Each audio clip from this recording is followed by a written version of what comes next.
Howdy,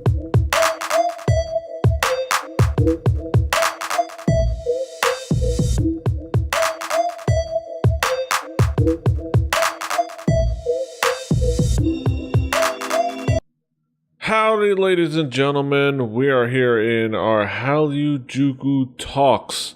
We're actually breaking this off into its own thing.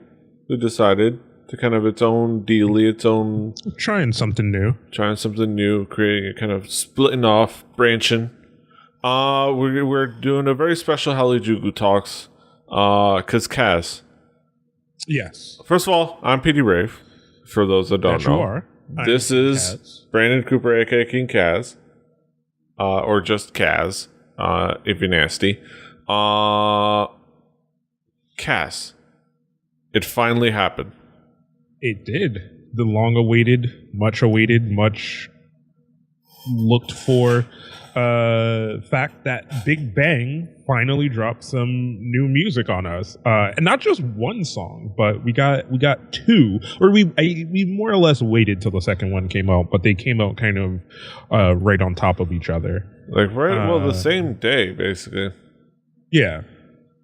And me and PD being giant BigBang fans knew that kind of in a normal structure of the show, it would have dominated the whole show. Yeah. To kind of take and analyze and look at this new style, this new sound, and everything that was kind of going on with what is this new release or new releases from BigBang. So we decided to dedicate a Hallyujuku Talks segment to this new BigBang, in a sense, and because it's dominating the airwaves right now, it is kind of if you're a K-pop fan, this is what you're talking about. If you're a K-pop fan, this is what you're seeing dominate your music shows and the charts. As far as I know, right? They're all kills everywhere on all charts with both songs. It's just they're all number one, and number two is them too. So they got gold and silver. So let's set this up. So it's been about let's say 15 years since BigBang has been promoting Fantastic Baby on a constant basis. 15 or 16, give or take, a few years. At this point, they just can't. At this point, they decided that they can't perform Fantastic Baby on another end of year music show without all the members of BigBang looking absolutely dead in the eyes. I mean, at some point, the 13th time, 13th year, they looked sort of dead in the eye. It started to get worse, so they decided, all right, might as well make some new material. Let's get that BigBang comeback. What? Is Fantastic Baby not number one in the charts anymore? Fine. We'll make new songs, you people. Yeah. What do you mean, you people? So we got word. We kept getting word of there was always that comeback is coming. That album is gonna be released in the summer. They never specified which summer, but they said in the summer, right. And that became the following year. It's not even the summer yet, so they still lied. Well, no, because we haven't got the album yet. We did get new releases, but we have not officially gotten that album yet. So we got a mysterious teaser, and then we found out that we were going to get releases once a month from now until September. And now we got further confirmation that they were going to be the whole album is called Made. We're going to get a letter in each of one of each letter in the word Made. As a little release. This is M. It's available in both capital and minuscule letter. Yes. So you get a big N or a little N. Kind of silly. This is kind of silly / stupid a little bit, but it's BigBang, so everyone's gonna eat it up. You know, there's no way around people not eating this up. Yeah, if you go to Yes Asia, you can randomize your selection. If you can't decide, you can pick a random one. over on Yes Asia, and get a poster, which is cool. So the two songs that we got released were Bae Bae and Loser. Let's start with Bae Bae, the kind of the wild one. Bae Bae, let's just say Bae Bae is one gigantic acid trip. It's 19 plus rated. It's sort of ridiculous. It's multicolored. It's kind of it has that in common with I think almost like a perfect carryover from Fantastic Baby. But with a little more with a little more 808s happening. And G Dragon still trying to be all wild and swagalicious. What was your impression when you first started watching this video? Okay, so I'll give you this. My initial impressions is I came off of listening to Loser first. So I came off of listening to Loser, came to Bae Bae. I thought the title was dumb. I still think the title is dumb. But it's Big Bang. So of course, as soon as it starts, and I love the beat, but then it hit that kind of switch up to the guitar in Taeyoung's part. Yeah. And I was just it almost took me out. But then as I kind of went through it, I loved the differences in that total switch up in going with this guitar for the singing parts, and then GD and T.O.P's parts being more electronic, more 808, like you said, with this very specific electronic sound beat to it. And I kind of appreciated that more. And I just kind of loved the overall sound of it. And I loved the separation of voice.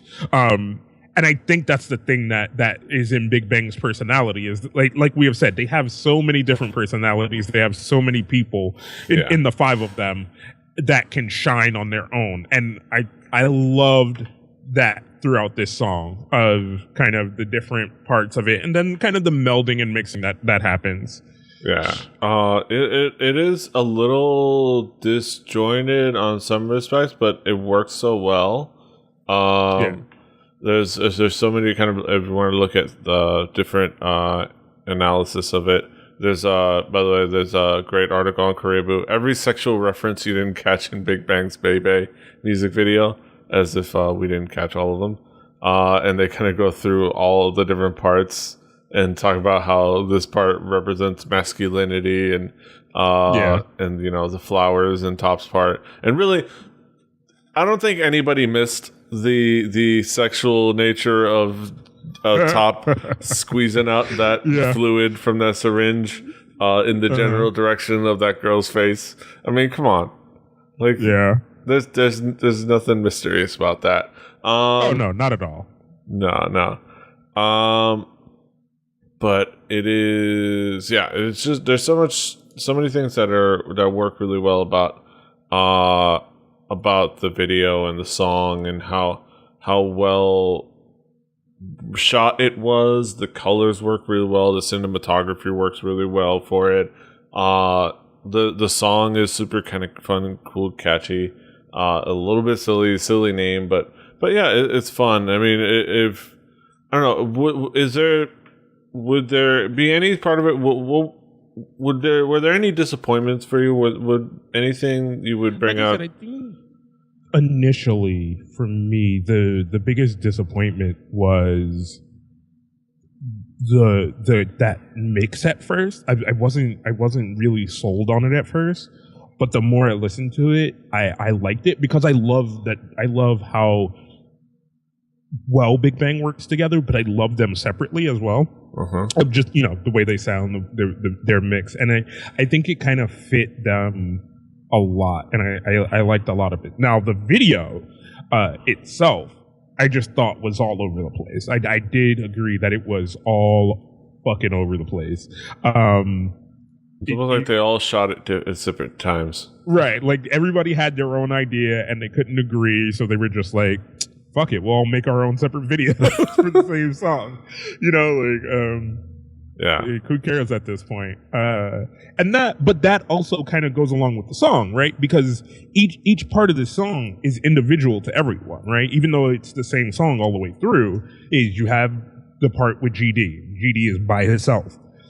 You have a little bit of backing. You hear Taeyong and Daesung, but it's mostly GD. Then you get into Taeyong's part, and it's just mostly Taeyong, and it all has its separation. So you would kind of figure, well, yeah. So you don't need a video with them all together. You could do it, with different separations and different parts and different pieces and things like that. And I think it works rather well. Yeah. Overall, still think the title of the song is dumb. Bae Bae. Hey, Bae Bae. Hey, Bae Bae. Yeah. So it eats at me a little bit. It eats at me. Yes. Just ever so slightly. Yes. But yeah, so it's a lot of fun, a lot of like innuendos, a lot of crazy visual effects and stuff like that. It's super fun. And then that is also accompanied by their other song.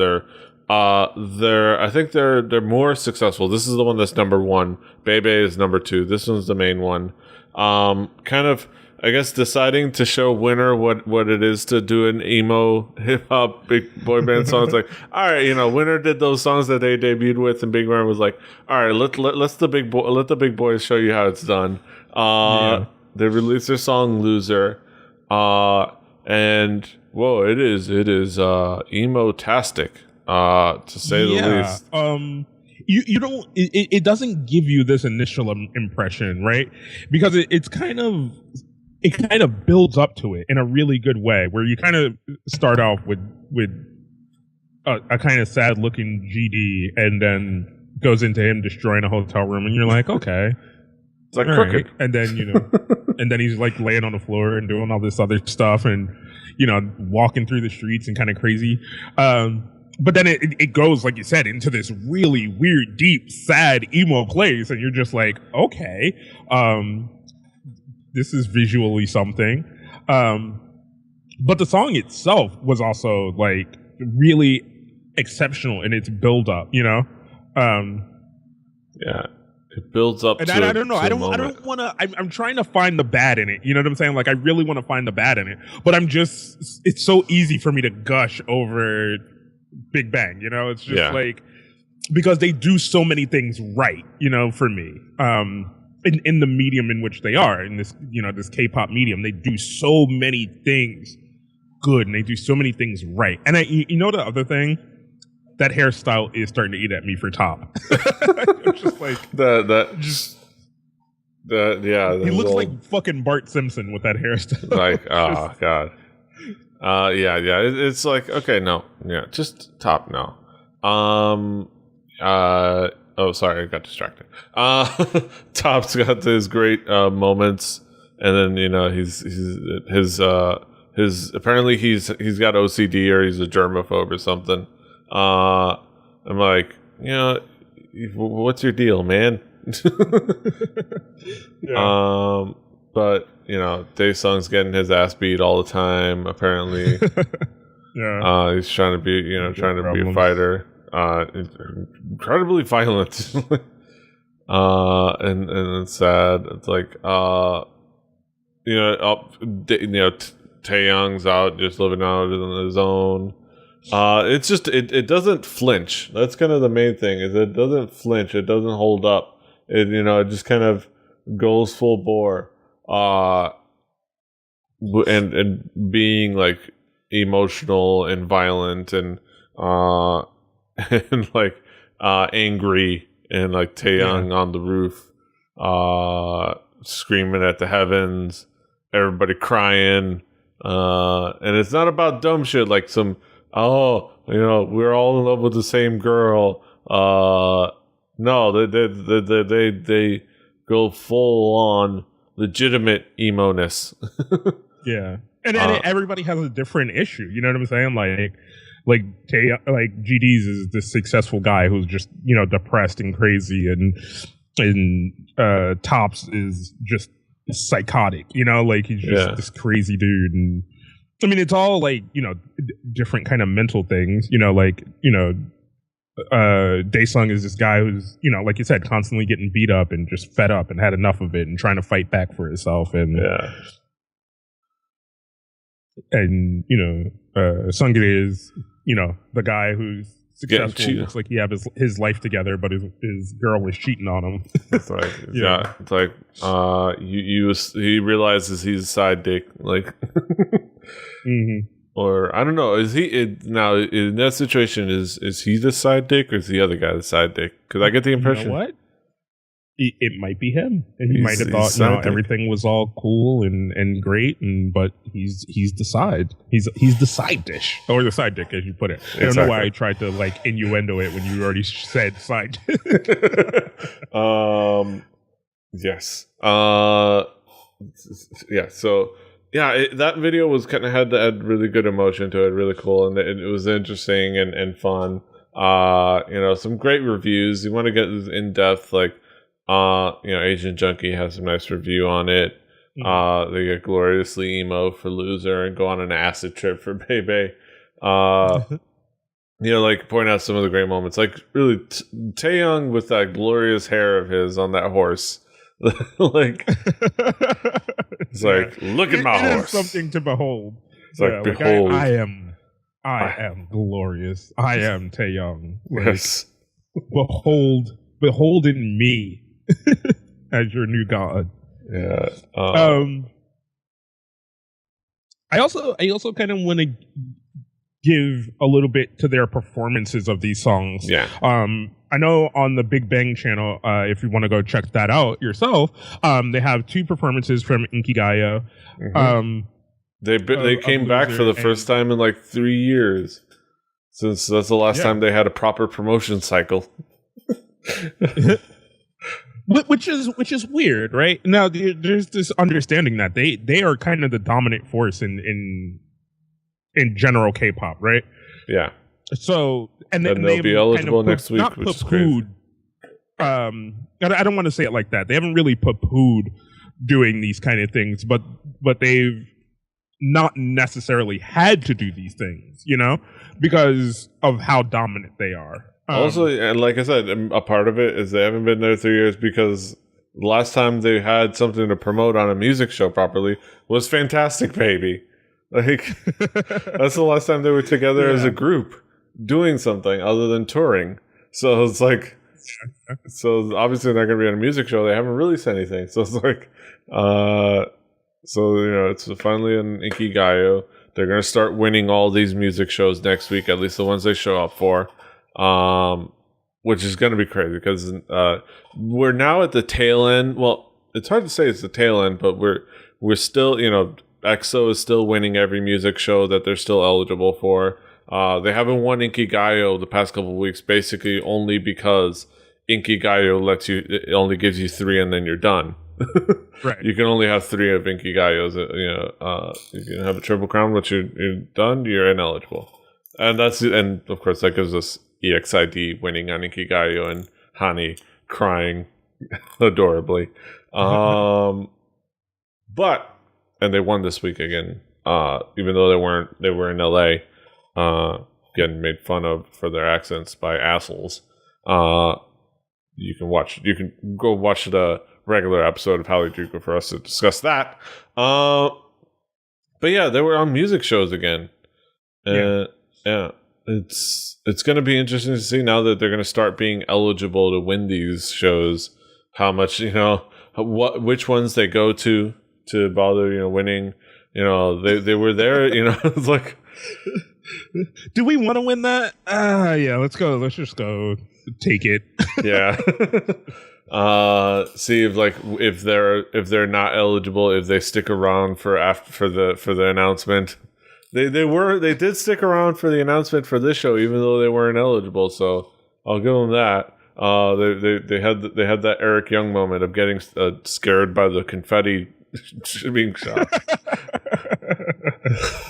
Yeah, no. But no, I mean, I don't know. I'm enjoying seeing them perform again. I'm enjoying this new song.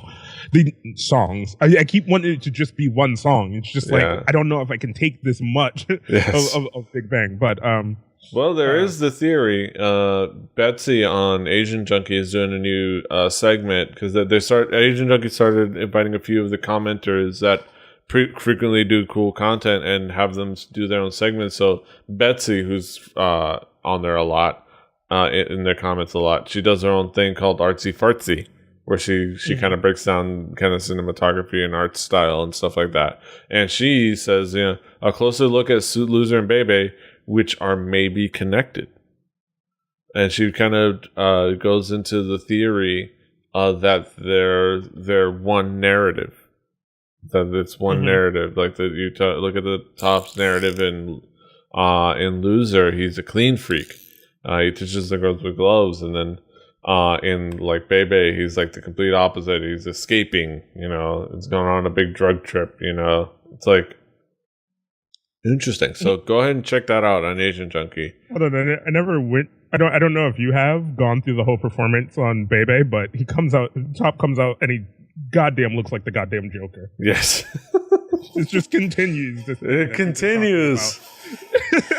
God, I hope we don't get. God help us if we start. God's help us if we start seeing imitations of Jared Leto's Joker. Yeah, I have given my thoughts on that for anyone who cares about that kind of stuff. If you go, the millions of podcasts me and PD do. If you go watch DKG Welp, I talked about that and kind of went in depth onto what that whole thing is and how that works. But yeah. It's oh god. Yes, go see that. But yeah, I think that about says it for our thoughts on Big Bang. Overall, we both enjoyed it. We're both looking forward to next one. Let's say, what day is it today? We're recording on the 4th. We got how many days? We got 31 days in May. Yeah. So we got another 27 days to go for the next comeback. 28 days. 28 days and counting for the next song. So at least we know we're on a schedule. Thank you, YG. You put us on a schedule, at least. Well, yeah, but then next week it'll be canceled. So, because that's how YG works for you, ladies and gentlemen. Exactly. All right, so thank you for joining us on this edition of Hallyujuku Talks. Hopefully you joined us on the live recording or watched the proper episode this week. I don't know how. I think I'm going to do this. Put this after the proper episode, so you've probably already seen it. But go check that out. We won't go through the whole spiel.